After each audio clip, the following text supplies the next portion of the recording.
From Storm Tracker 6, this is Forecast First, sponsored by Auto Owners Insurance. Simple human sense. Satellite and radar shows the light snow flurries we were dealing with earlier this morning continuing to track off to the east, leaving us with dry and cloudy conditions across the area this afternoon. Temperature-wise, current readings at 27 degrees in St. John's and Ionia. We're in the low 20s in places like Lansing, Hillsdale, and then over in Coldwater as well. Even though we are dry and cloudy right now, still a few additional chances for some lake effect snow flurries as we go throughout the rest of the day. We have more snow in the forecast and some bitter cold Arctic air moving in to start next week. 6 News at noon starts right now. WLNS is here for you with 6 News at noon. We're learning of a possible setback to the ceasefire and hostage deal to end Israel's war with Hamas. It's our top story at noon. Hello and thank you for joining us today. I'm Megan Vaselli. Israeli Prime Minister Benjamin Netanyahu says he's delaying final approval of the deal because Hamas is making last-minute demands and going back on the agreement, a claim the militant group denies. According to Israeli media, Netanyahu wants to buy time because of major opposition to the deal within his cabinet. Elizabeth Palmer is here for you now with the latest on the proposed agreement. For Gazans, it was the best possible news.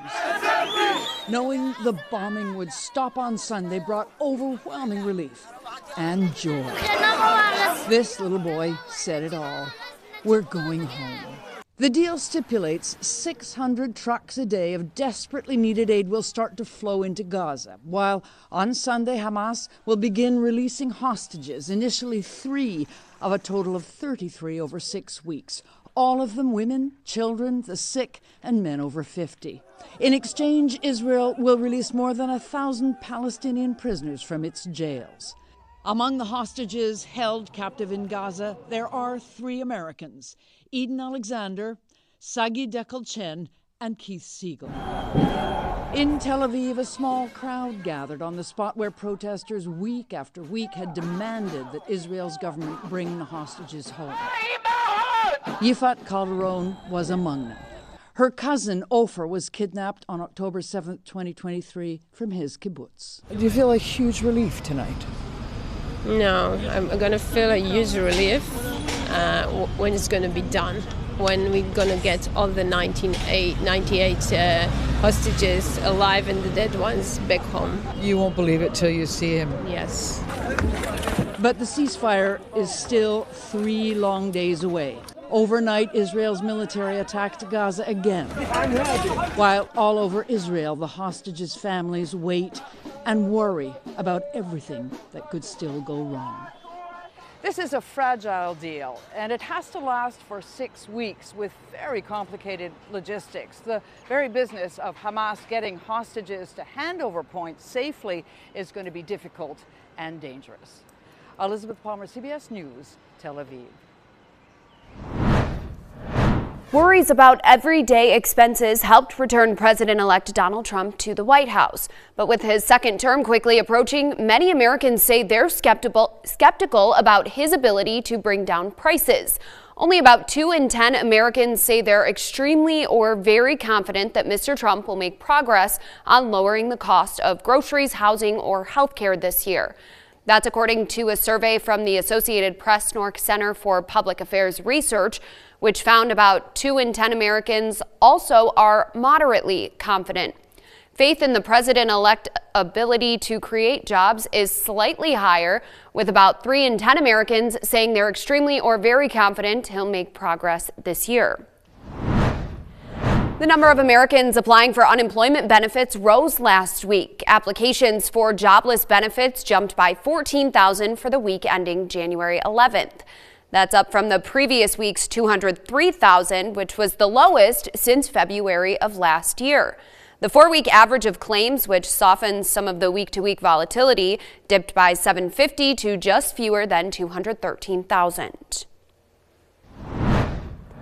The Detroit Lions are gearing up for their big playoff game this weekend against the Washington Commanders. Kickoff is at 8 o'clock Saturday night, so you know fans already are getting fired up as well. The We Want More tour has stopped in Ann Arbor and Grand Rapids, and today it's making 3 stops right here in mid-Michigan. Karina Prieto is following the festivities for us and joins us now live with a look at all the fun. Karina, what's going on there today?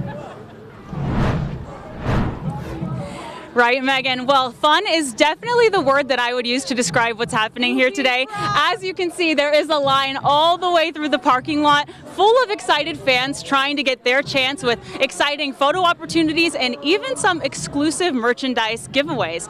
Now, it's no secret that it's a very exciting time for the Lions and their fans. Before last season, the Lions had not made the playoffs since 2016. Tickets to this weekend's game are in very high demand, and let me tell you, it shows in the prices. Tickets in the uppermost section are running for upwards of $400 a ticket on the sale sites. Now remember, if you're planning on traveling out, you're definitely going to want to check into hotels and lodging because the prices are skyrocketing there as well. The climbing prices have been a big topic of conversation at this time, but many of the fans say that they understand it because of all the success this season. I spoke with a woman at the front of the line here today who tells me her connection to the Lions goes way back. My dad was a huge Lions fan. Unfortunately, he passed away in 2019. So watching this and watching them be so successful, when we were watching the games, I in tears because I just wish that he could see how amazing they're doing because he was always supportive of them. Now, this is the first of 3 stops here in mid-Michigan today. Next, they will stop at the Capitol, and then later tonight at Harrison Roadhouse. 6 News at 6 will be there, so be sure to tune in, and we will bring you more. Back to you, Megan.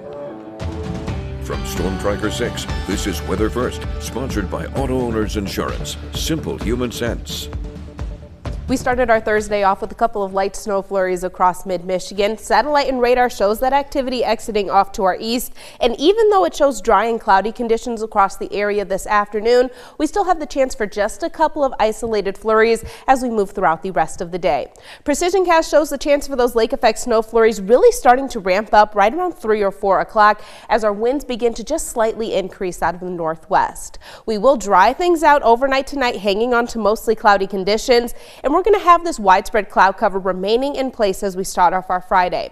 Now, a couple of our computer models are indicating a few peaks of sunshine by the time we get into our Friday afternoon, so there is a decent chance that we briefly see partly cloudy conditions across the area by then, but it is going to be incredibly short-lived. More cloud cover in the forecast Friday night into early Saturday morning, and then a very strong cold front moves through early Saturday. It'll bring a very quick moving line of light snowfall to the area, but the biggest impact that this cold front is going to have is going to be on our temperatures. Our high temperature trend shows that we are still going to be fairly mild as we move throughout the next few days with high temperatures in the mid to low 30s. However, that high temperature of 32 degrees on Saturday going to occur very early on in the morning. Temperatures will continue to fall throughout the day, and notice they will continue to fall throughout the day on Sunday with single-digit high temperatures in the forecast for Monday and Tuesday. This is going to be a dangerously cold air mass that we are going to be in, not only because our high temperatures are going to be in the single digits, but wind chill temperatures likely Sunday morning going to be just a few degrees below zero. By Monday, Tuesday, and then early Wednesday morning, we will have wind chill temperatures 20 to as much as 30 degrees below zero across the area. And we're not going to see much in the way of improvement until we get into Wednesday afternoon as we kind of dislodge this Arctic air mass that will be in place. So again, Wednesday afternoon, I think that's when we will start to see some very slight improvements into our temperatures. And then, of course, we're going to be a little bit closer to average by the time we move into our Thursday and as we finish off next week and move into the following weekend. Outside right now, notice we still have a lot of cloud cover in place across the area. That's really helping to kind of moderate our temperatures across mid-Michigan. We're at 23 degrees here in Lansing, feeling like 11 when we factor in those winds out of the west-southwest. Notice visibility just slightly reduced in the background of our Grand Ledge camera, but we're not anticipating any significant impact to travel as as we go forward. We're at 24 degrees in Jackson, currently feeling like 12 outside, and our final stop in the city of Hillsdale, current and wind chill temperature both at 24 with a peak wind gust of 20 miles per hour. Again, a few isolated flurries still possible as we go throughout the rest of the day. Otherwise, we are cloudy with temperatures topping out in the low 30s. Again, our 6-day forecast going to look very deceiving as we go throughout the next few days with highs in the mid to low 30s. That big cool down will start early Saturday morning as that cold front pushes through. And as this Arctic air mass moves in, we're also going to have several chances for lake effect snow. But since this is going to be such a cold and dry air mass, it's going to be a very light snow that we have across the area. But because of the snow and bitter cold temperatures, we do have weather aware days for Monday and Tuesday. Very, very cold. Yeah, extremely cold. So we just need to make sure we're preparing. Definitely. All right, Kendall, thank you. Coming up, firefighters finally catching a break in their battle against the California wildfires. So keep it right here. 6 News at noon. We'll be right back.